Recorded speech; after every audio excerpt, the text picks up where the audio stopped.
Benjamin Sesko may have to wait a while longer for his first goal at Manchester United. That's according to Red Devils boss Ruben Amorim, who admits the 21-year-old forward needs time to adapt following his big money move from RB Leipzig. Sesko started on the bench during United's 1-1 draw at Fulham on Sunday and was introduced in the 68th minute with United trailing to a 53rd minute strike from Emile Smith-Rowe. He came on for fellow summer signing Maouez Cunha, who was making his second successive start up front. And although he had a couple of half chances to score, Sesko, who cost United a whopping £73, $7 million, failed to find the net, and Amorim was then questioned on what he had made of the 21-year-old's start to his United career. In his post-match press conference, Amorim pleaded for patience when discussing Sesko's lack of goals so far this term. "I think he needs time," Amorim said. "It is not easy to get. Sometimes you are on the bench and you go to the game and the game is really fast. I think he's understanding that the game is even faster than in the Bundesliga. But he's fighting. He had some good connections with the teammates. I felt that when he was on the pitch, he was not in our best moment, and that can change the way you see a player. So I'm really happy because he's putting all the effort. We need just to help. We need to be sometimes in the better moment to help him to show the quality that he has."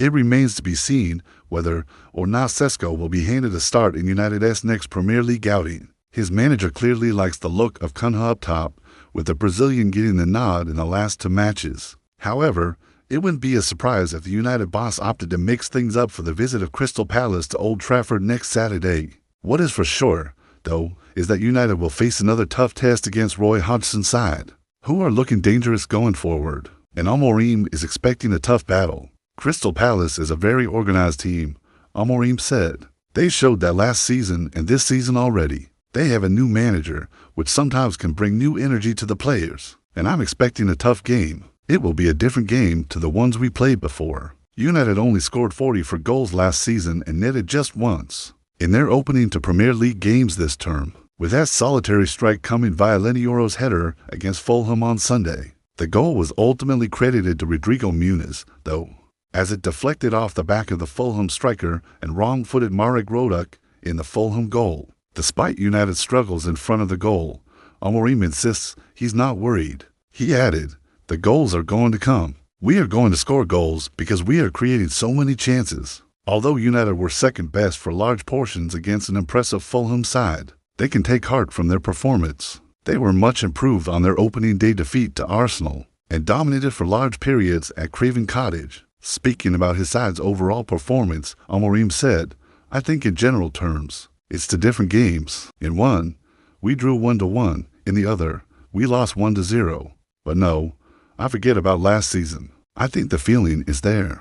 Like you said, when we were playing the game, we scored a goal. I think we need to keep going like this. We did a good preseason, a good week of work. Now we play at home, so we need to make Old Trafford a fortress and keep going in this way.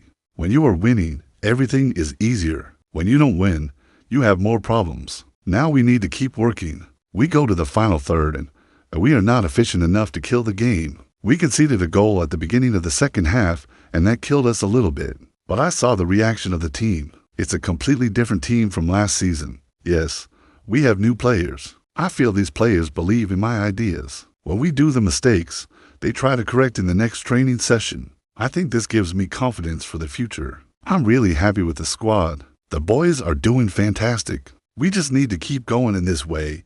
One positive for Amorim is that his new look attack is already showing signs of promise. Summer signings Cunha and Brian Mbeumo are both still waiting to open their accounts for United, but the manager is confident their pair alongside Sesko can provide the goals needed to ensure United put last season's 15th place finish behind them. He said, "I think the relation between them is getting better every day. This relation is important. Of course, sometimes one player can make the difference. If we don't score, the other can score. But the relation is very important." You could see that in one action, Rashi was in the middle, Bruno was on the side. Then suddenly they switched positions. And if the players understand the idea, they can play in different positions. What is important is to have players who can score goals. I think we have this. But it's important to score more than last season. As mentioned earlier, United were undone by a strike from Arsenal youngster Smith-Rowe on Sunday. The England under-21 international got on the end of a deep cross from Harry Wilson and planted a header past Andre Onana in the United goal. However, Despite conceding a disappointing goal, there were plenty of positives for United to take from the match. They dominated for long periods and had a number of chances to score. Christian Eriksen, Marcus Rashford, and Bruno Fernandes all went close before Yor's eventual breakthrough. But Amarin was disappointed his side couldn't see out the game. "We conceded a goal, and that changed the game a little bit," Amarin said. "When they scored, they became braver and started to take more risks. Then you could see in the last 20 minutes, they push up and we suffered a little bit. But I think the game was under control. And in this moment, we need to be a little bit more mature to kill the game. United will certainly have to be more clinical in front of goal if they want to improve on last season's disappointing campaign. But their encouraging performances in their opening the game suggest that they're heading in the right direction." New boss Amarin has made 8 summer signings, including goalkeeper Andre Onana, defenders Luke Shaw, Andre Onana, Johnny Evans, and Sergio Reguilon, midfielders Mason Mount and Christian Eriksen, at forwards Rasmus Højlund and Marcus Thuram. And the Red Devils have been boosted by the return of fullback Diogo Dalot, after a knee injury kept him out for the majority of preseason. Dalot started against Fulham, but Aaron Wan-Bissaka, who missed the match through suspension, will be pushing for a starting spot after his return from a one-match ban. Meanwhile, defender Rafael Varane is expected to be out until September with a hamstring problem, while midfielder Kobbie Mainoo continues to recover from a serious knee injury sustained in preseason. United's next fixture is a trip to Crystal Palace in the Premier League on Saturday, and the Red Devils will be hoping for a much-needed victory over the Eagles to kickstart their campaign. Now, it's time to hear your thoughts. Are you optimistic about Manchester United's chances this season? And do you think Benjamin Sesko will live up to his price tag? As always, you can leave your thoughts in the comments below. Cheers for watching.